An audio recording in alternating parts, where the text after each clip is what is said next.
Une femme qui était malade depuis 12 ans.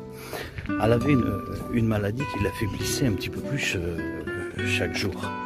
Cette femme dépensa tous ses biens en allant voir les docteurs. Aucun a trouvé le remède pour la soigner. Elle a écouté parler que dans la région, il y avait un homme qui était surnommé le Galiléen. C'était celui-là qui parlait du royaume de Dieu. Les malades venaient vers lui et il priait pour eux. Les malades étaient guéris. Les démons étaient chassés. Cette femme attendait avec hâte qu'il puisse passer dans sa région. Et voilà qu'elle apprend que cet homme qui a un prénom qui s'appelle Jésus va passer dans sa région. Jésus est avec ses disciples dans une île et il a fini ce qu'ils avaient entrepris et il décida de revenir sur le rivage. Donc ils prennent l'embarcation et puis ils arrivent sur le rivage. Mais quand ils arrivent sur le rivage, il y a une multitude de personnes qui les attendent parce que là il y a le chef de la synagogue que sa fille est gravement malade.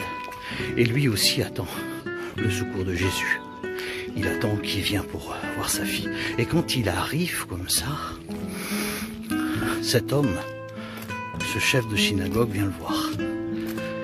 Il dit, ma fille est gravement malade. Est-ce que tu peux faire quelque chose pour elle?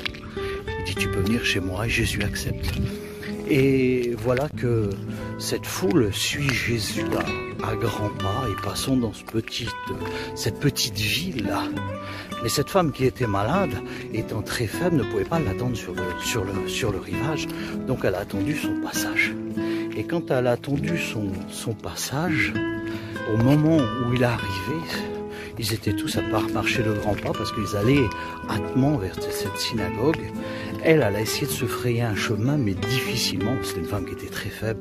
Et quand Jésus a passé, elle s'est retrouvée sur le derrière de Jésus. Et là, elle s'est jetée et elle a touché le bord du vêtement de Jésus.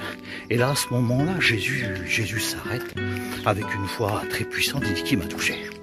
Et là, il y a un petit peu l'effrayement qui arrive autour des gens. Et les disciples lui disent, mais maître, il y a des multitudes de personnes, il y a toute une foule autour de toi qui te touche. Non, il y a quelqu'un qui m'a touché et qui avait une touche qui n'était pas comme les autres parce qu'une puissance est sortie de moi. Et là, la femme se sent dévoilée. Et quand elle se sent dévoilée, elle lui dit, c'est moi, maître. Et là, elle lui dit, c'est moi qui t'ai touché. Et quand je t'ai touché, j'ai senti la guérison qui arrivait à l'intérieur de mon corps. Et là, elle confesse sa maladie. Et là, Jésus la regarde. Et quand Jésus la regarde, il lui dit, ne crains pas, ta foi t'a sauvé. Et là, on s'aperçoit que cette femme qui était faible, elle a attendu le passage de Jésus. Et elle a voulu toucher le revêtement de Jésus. Quelle foi qu'elle avait cette femme. Toi qui es malade, toi qui souffres dans ton corps, est-ce que tu peux pas faire comme cette femme? Tu veux retrouver ce récit de cette guérison miraculeuse? Tu regardes dans Marc chapitre 5 et je te dis bonne lecture.